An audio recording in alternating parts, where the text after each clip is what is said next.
आजकल Indian democracy में बहुत सारे उतार चढ़ाव देखने के लिए आ रहे हैं। उसी में से कुछ चीज़ें ऐसी भी हो रही हैं कि एक खास समाज के लिए देश में हर तरफ नफरत का माहौल बनाया जा रहा है।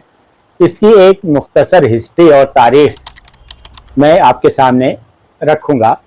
इसकी शुरुआत हम यहाँ से करते हैं कि 17 सितंबर 2025 को नरेंद्र मोदी 75 साल के हो जाएंगे और उसके सिर्फ 10 दिन के बाद आरएसएस की उम्र जो है वो 100 साल हो जाएगी।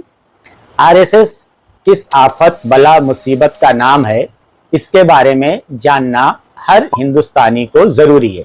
दिसंबर 1947 को आज़ादी के बाद आरएसएस ने दिल्ली में एक बहुत बड़ी रैली निकाली थी, जिसमें फिरका परस्त और बनिया ताजिर ग्रुप उसके अंदर शामिल हुआ था और उसका जबरदस्त वो लोगों ने अपनी ताकत का मुजाहरा किया। ये उस वक्त की हुकूमत के लिए एक बहुत बड़ा अलर्ट था और उनकी जो फिरका परस्ती की शुरुआत हुई थी दिसंबर 1947 को, उसके एक महीने के बाद ही उसका रिजल्ट हमारे सामने क्या आता है। महात्मा गांधी का कत्ल कर दिया जाता है जनवरी में 1948 में।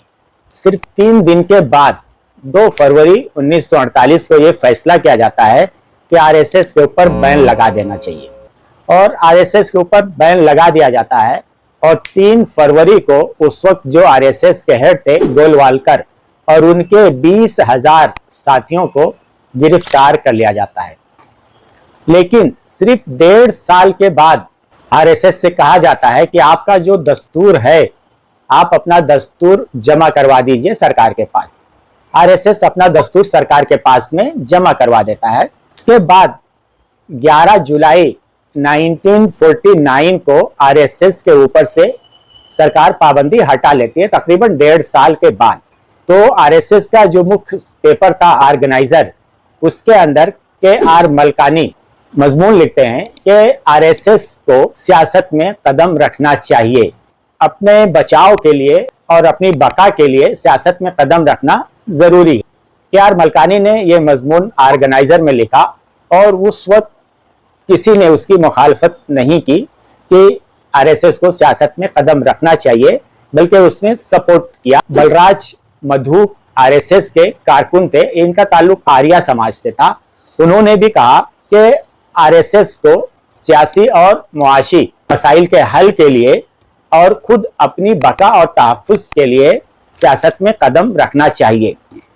इसका एक दिलचस्प मोड़ उस वक्त आता है जब अप्रैल 1950 को पंडित जवाहरलाल नेहरू के एक मिनिस्टर श्यामा प्रसाद मुखर्जी, जो कि हिंदू महासभा से ताल्लुक रखते थे, वो पंडित नेहरू की मिनिस्ट्री से इस्तीफा दे देते हैं, ये कहते हुए कि नेहरू जी मुसलमानों की मुंह भराई करते हैं। आप सोचिए कि श्यामा प्रसाद मुखर्जी ने 1950 में जो इल्ज़ाम लगाया था नेहरू के ऊपर, उनके जो चेले हैं, शागिर्द हैं, आज तक वही इल्ज़ाम अपोजिशन सरकारों पर लगा रहे हैं कि अपोजिशन की सरकारें जहां भी हैं वो मुसलमानों की मुंह भराई कर रहे हैं। तो उनके गुरु ने जो एक मंत्र दिया था मुसलमानों की मुंह भराई का, एक इल्ज़ाम जो लगाया था कि जो चेले हैं ये अपोजिशन सरकारों पे लगाते आए हैं। और दूसरा मोड़ वो आया जब दिसंबर 1950 में सरदार पटेल का इंतकाल हो जाता है। इंतकाल के बाद पी.डी. टंडन को कांग्रेस का अध्यक्ष बनाया जाता है, लेकिन नेहरू जी उसकी मुखालफत करते हैं और कहते हैं कि ये बहुत ही कदामत परस्त हैं और इनको आरएसएस की पुष्टपनाही हासिल है, इसलिए पी.पी. टंडन से इस्तीफा ले लिया जाता है। ये जो घटनाएं 1950 में घटी, उसके बाद आरएसएस ने यह फैसला किया कि अब हमको अपनी एक पॉलिटिकल विंग बनाना चाहिए और वहीं पे जनसंघ की बुनियाद रखी जाती है। जनसंघ का क्याम अमल में आता है और उसी जनसंघ से भाजपा का जन्म होता है। इनकी जो मुख्तसर सी तारीख देखते हैं और इनकी जो एक्टिविटी जो देखते हैं, इसको देखते हुए तारीख से आज मुस्लिम समाज को सबक लेने की सख्त जरूरत है। इसलिए कि आरएसएस के ऊपर जब गवर्नमेंट ने बैन लगाया, पाबंदी लगाई, उसी वक्त लोग थे ये फैसला किया कि हमको पॉलिटिकल पार्टी अपनी एक होना चाहिए जो कि सियासी तौर पे हमको मजबूती दे। और पॉलिटिकल पार्टी होना इसलिए भी जरूरी है कि आपकी जो पॉलिटिकल पार्टी है, एमपी वही होते हैं, राज्यसभा में वही जाते हैं, और आपके कानून लोकसभा और राज्यसभा से ही होकर पास होते हैं। तो कानून साज जो पार्लियामेंट है या असेंबली है, वहां पे आपके लोगों का होना जरूरी। आज आप बहुत सारे धरने देते हो, नामुझसे रिसालत पे अच्छी खासी अपनी ताकत का मुजाहरा करते हो। आप अपनी सियासी ताकत को पहचानो। आज हिंदुस्तान में आप एक बहुत बड़ी सियासी ताकत हो, और एक लोकतांत्रिक देश में, जमहूरी मुल्क में वोट की जो ताकत होती है बहुत बड़ी ताकत होती है। कहते हैं कि आप 20% हो, कोई कहता है 25% हो, लेकिन आप 20% हो या 25% हो, इससे कोई मतलब नहीं है। आपको जो एक अहम बात की तरफ इशारा मैं कर रहा हूं या बताना चाहता हूं, वो ये है कि 92 सीट एमपी की, लोकसभा की, पूरे हिंदुस्तान में ऐसी है जहां पे आपका वोट फैसला कुन है। अगर 92 सीट पर आप फोकस करते हो और 92 एमपी लोकसभा में चुनकर आप अपने फैसला कुन वोट से भेजते हो, कोई भी सरकार अगर आती है और वो आपके खिलाफ कोई बिल लाना चाहे, कोई कानून पास करना चाहे, तो बगैर आपके जो एमपी हैं 92 अगर आप चुन के भेज देते हो, तो उनकी एक बहुत बड़ी ताकत होगी, उनकी एक बहुत बड़ी आवाज होगी। ये आपको समझने की जरूरत है। लोकसभा की जो टोटल सीट है उसका 17% होते हैं। तो अगर 17% एमपी अगर आपके पास में हैं, तो बगैर उनकी सहमति के कोई भी कानून पार्लियामेंट में पास करना सरकार के लिए बहुत मुश्किल होगा।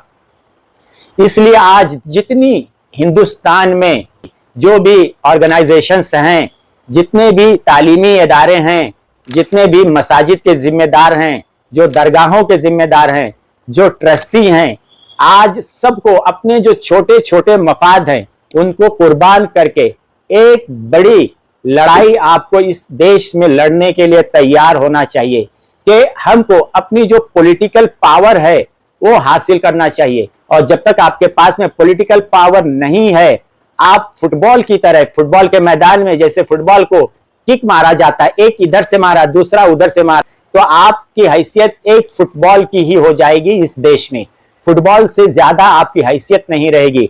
अगर आपको बाइज्जत जिंदगी इस देश में गुजारना है, तो आपको अपनी जो पॉलिटिकल ताकत है, पावर है, उसको मनवाना है जमहूरी तरीके से, लोकतांत्रिक तरीके से।